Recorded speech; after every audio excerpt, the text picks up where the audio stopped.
Hello everyone, how are you all doing? I hope all of you are doing great. So as you all know that we are doing chapters from class 6 new NCERT of Hindi Malhar.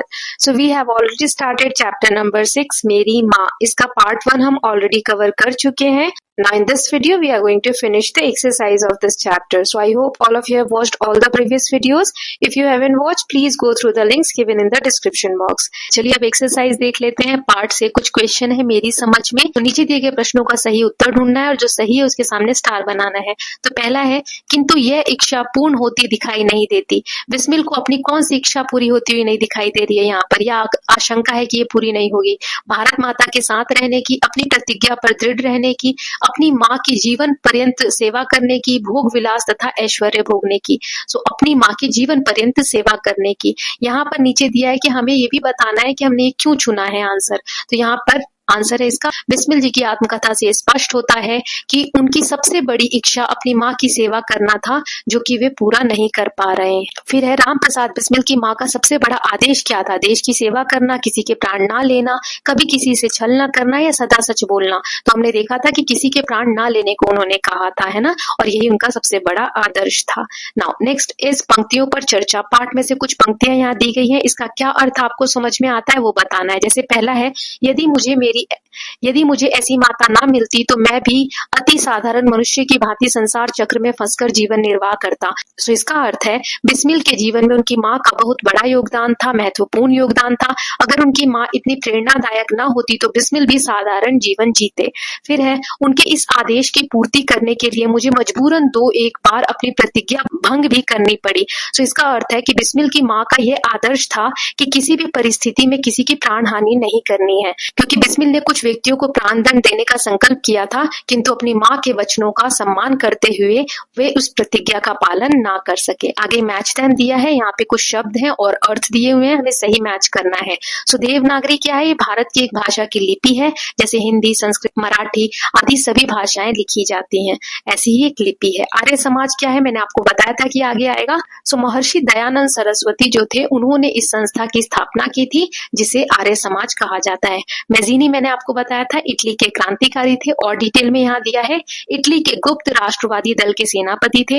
Italy का मसीहा कहा जाता है इन्हें. इन्होंने लोगों को एक सूत्र में बांधा, मतलब लोगों को एकजुट किया. गोविंद सिंह सिखों के 10वें और अंतिम गुरु थे. उन्होंने खालसा पंथ की स्थापना की थी. खालसा क्या होता है, दल खालसा क्या होता है, ये सब आप आगे की क्लासेस में पढ़ेंगे. नाउ नेक्स्ट इस सोच विचार के यहाँ पे हमें लिखना है. पाठ को एक बार फिर से पढ़ना है और इन प्रश्नों के उत्तर देने हैं. जैसे पहला है, बिस्मिल की माता जी जब 11 वर्ष की आई थी तो उनकी आयु काफी कम थी. अब इसमें पहला है, फिर भी उन्होंने स्वयं को अपने परिवार के अनुकूल कैसे ढाला. सो बिस्मिल की माँ 11 वर्ष की उम्र में विवाहित होकर अपने ससुराल आई थी. ब्याह के बाद उन्होंने घर के सारे कामकाज सीखे और परिवार के कामकाज को कुशलता पूर्वक करने लगी. बिस्मिल के जन्म के 5-7 वर्ष बाद उन्होंने हिंदी पढ़ना सीख लिया था. आगे चलकर बिस्मिल और उनकी बहनों को भी उन्होंने ही पढ़ाना शुरू कर दिया था. फिर है, उन्होंने अपनी इच्छा शक्ति के बल पर स्वयं को कैसे शिक्षित किया. तो हमने देखा था कि जो भी आस पड़ोस की महिलाएं थी जिन्हें अक्षर बोध था, तो वे उनसे अक्षर बोध किया करती थी, और उसके बाद वे गृह कार्य कर चुकने के बाद जो भी समय मिलता था उसमें पढ़ाई लिखाई करती थी. तो इससे उनकी इच्छा शक्ति दिखती है कि वह कैसे पढ़ने के प्रति बहुत ज्यादा इच्छुक थी. फिर है, बिस्मिल को साहसी बनाने में उनकी माताजी ने कैसे सहयोग किया. सो बिस्मिल की माँ उन्हें शिक्षा और साहस से प्रेरित करती थी. उनकी माँ का स्नेह और दृढ़ता, इन्होंने बिस्मिल को अपने संकल्प पर डटे रहने का बल दिया. वे हमेशा बिस्मिल को नकारात्मक परिस्थितियों का सामना करने और आदर्शों के प्रति समर्पित रहने के लिए प्रेरणा देती थी. तो इस तरीके से उनका आत्मविश्वास विकसित हुआ. फिर है, आज से कई दशक पहले बिस्मिल की माँ शिक्षा के महत्व को समझती थी. बताइए कैसे. तो अभी हमने देखा कि विवाह के बाद उन्होंने खुद से इच्छा जताई कि अब उन्हें पढ़ना है ना. उन्हें कैसे भी करके आस पड़ोस के लोगों से मदद लेकर और फिर उन्होंने पढ़ा, और बिस्मिल की छोटी बहनों को भी उन्होंने ही पढ़ाया.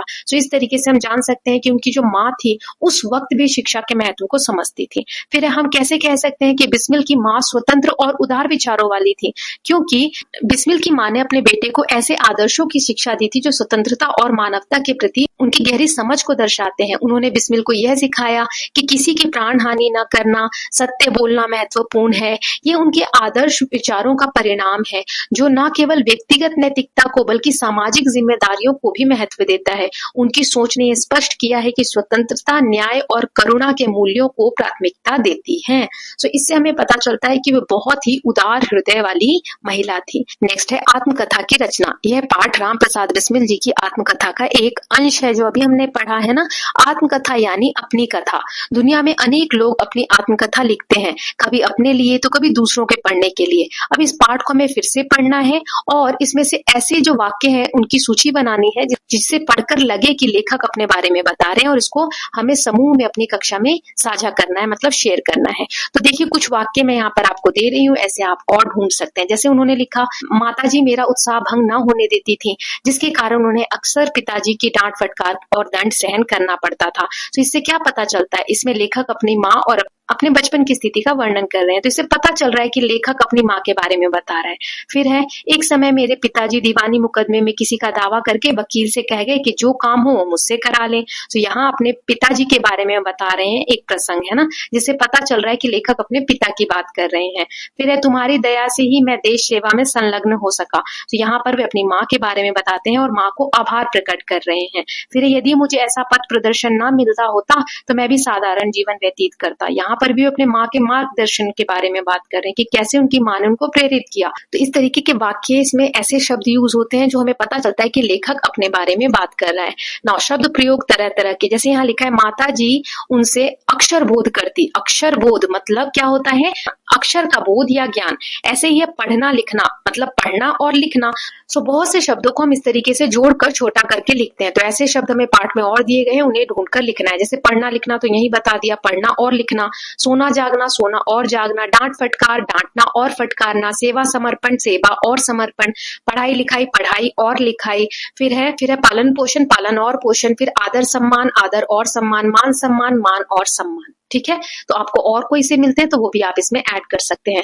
नाउ पार्ट से आगे आपकी बात। यहाँ पर आपको कहा गया है, राम प्रसाद बिस्मिल जी के मित्रों के नाम खोजने हैं और स्वतंत्रता आंदोलन में उनकी क्या भागीदारी थी, उस पर कुछ चर्चा करनी है। तो ये आप सर्च कर सकते हैं। यहाँ पर मैं कुछ एग्जाम्पल दे रही हूँ, ये भी चाहे तो आप लिख सकते हैं। तो उनके बहुत से मित्र थे, जैसे चंद्रशेखर आजाद, तो वे उनके साथी थे। और एचआरए क्या है, हिंदुस्तान रिपब्लिकन एक एसोसिएशन है, ऑर्गेनाइजेशन है, ये उसके मेंबर्स थे और ब्रिटिशर्स का इन्होंने विद्रोह किया। फिर है रोशन सिंह, ये भी बिस्मिल के साथी थे और इन्होंने काकोरी कांड, जिसके बारे में आप हिस्ट्री में आगे पढ़ेंगे, उसमें इनका इंपॉर्टेंट रोल था।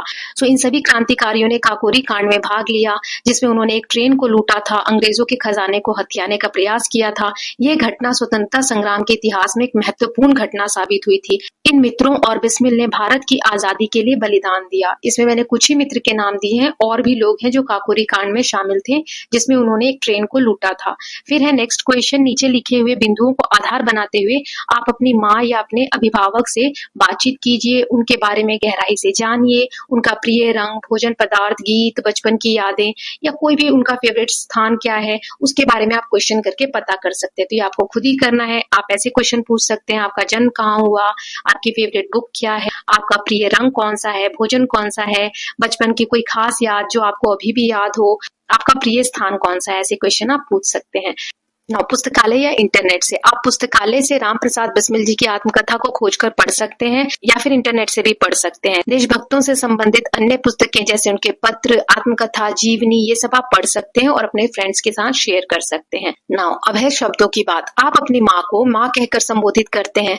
दूसरी भाषाओं में क्या वर्ड यूज होता है वो हमें पता करना है। क्या ये शब्द सेम दिखते हैं? तो चलिए कुछ मैं आपको एग्जाम्पल देती हूँ। आप अपनी मम्मी को क्या कहते हैं वो आप मुझे कॉमेंट सेक्शन में बताएंगे। ओके, सो हिंदी में माँ, अम्मा, मम्मी ये बोलते हैं। संस्कृत में माता, जननी। बंगाली में माँ बोलते हैं। गुजराती में माँ या बा बोलते हैं।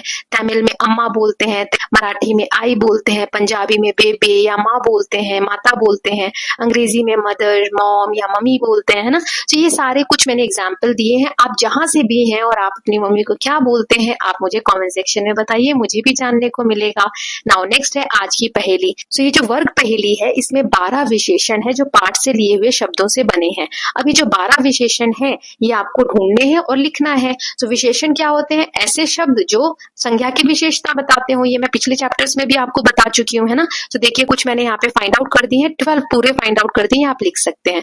मंगलमयी, प्रत्येक, स्वाधीन, ये 3 ब्लू कलर से हो गए। फिर मनोहर, दुख भरी, महान, ये 3 येलो कलर से हो गए। फिर छोटी, साधारण, बड़ापन, ये क्या हो गए? तीनों ग्रीन कलर से मैंने लिख दिए ताकि आप फाइंड आउट कर सके। फिर 3 मैं रेड कलर से लिख देती हूँ, धार्मिक, 11, खूब। तो ये हो गए 12 विशेषण। तो आप लिख लेंगे और उसके बाद चैप्टर में कहाँ है ये वर्ड्स आपको ढूंढ के अंडरलाइन भी करने हैं, तो ये आप कर सकते हैं। आप नाउ नेक्स्ट यहाँ पर झरोखे से राम प्रसाद बिस्मिल जी द्वारा लिखी थी एक कविता दी गई है, चलिए रीड कर लेते हैं। ऐ मातृभूमि तेरी जय हो, सदा विजय हो, प्रत्येक भक्त तेरा सुख शांति कांतिमय हो, अज्ञान की निशा में, दुख से भरी दिशा में, संसार के हृदय में तेरी प्रभा उदय हो, तेरा प्रकोप सारे जग का महाप्रलय हो, तेरी प्रसन्नता ही आनंद का विषय हो, वह भक्ति दे के बिस्मिल सुख में तुझे ना भूले, वह शक्ति दे के दुख में कायर ना यह हृदय हो। तो यहाँ पर वे अपने मातृभूमि के प्रति जो प्रेम है उसको दिखा रहे हैं, कह रहे हैं कि जो मातृभूमि है उसकी हमेशा जय होनी चाहिए, जीत होनी चाहिए, और जो इस मातृभूमि में रहने वाले लोग हैं वो कैसे इस मातृभूमि के प्रति समर्पित हो, इस भावना को उन्होंने दिखाया है। और कहा है कि सिर्फ इनकी ही चिंता होनी चाहिए, मतलब कि जो हमारा देश है इसकी ही चिंता हमें करनी चाहिए, इसकी सुख में ही हमारा सुख है। आगे वे खुद के लिए बोलते हैं कि कितने भी सुख का समय क्यों ना आ जाए, वे अपनी मातृभूमि को ना भूले और उन्हें इतनी शक्ति मिले कि कितने भी दुख आ जाए लेकिन वे कायर जैसा व्यवहार ना करें, उस समय भी वे अपने आप को संभाल पाए और मातृभूमि के प्रति समर्पित हो पाए। तो ये एक प्यारी सी कविता थी, आई होप आपको अच्छी लगी होगी। इसके साथ हमने ये चैप्टर पूरा कवर कर लिया है। मेरी माँ आत्मकथा राम प्रसाद बिस्मिल जी द्वारा। Now in the next video we are going to do chapter number 7 जलाते रहो। ये कविता है द्वारिका प्रसाद माहेश्वरी जी की। So I hope you are loving these videos. If you are doing so, please like and share it, and don't forget to subscribe Kalyan TV channel for more such videos. Thank you so much.